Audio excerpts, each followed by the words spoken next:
ಉಡುಪಿ ಜಿಲ್ಲೆ ಹಸಿರು ವಲಯದಲ್ಲಿತ್ತು. ನಂತರದ ದಿನಗಳಲ್ಲಿ ನಾನಾ ಕಾರಣಗಳಿಂದ ಪರವೂರಿನಲ್ಲಿದ್ದ ಈ ಊರಿನ ಬಂಧುಗಳು ಊರಿಗೆ ಬಂದಾಗ ಕೊರೋನಾ ಪ್ರಕರಣಗಳ ಸಂಖ್ಯೆ ಹೆಚ್ಚತೊಡಗಿತ್ತು.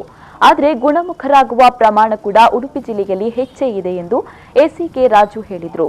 ಅವರು ಗುರುವಾರ ಪುರಸಭೆ ಎದುರು ಮಾಸ್ಕ್ ಧಾರಣೆ ಜಾಗೃತಿ ದಿನಾಚರಣೆ ಜಾಥಾ ಉದ್ಘಾಟಿಸಿ ಮಾತನಾಡಿದರು. ಕೋವಿಡ್ ಮಹಾಮಾರಿಯನ್ನ ತೊಲಗಿಸಬೇಕಾಗಿರುವಂತಹ ಮೂರು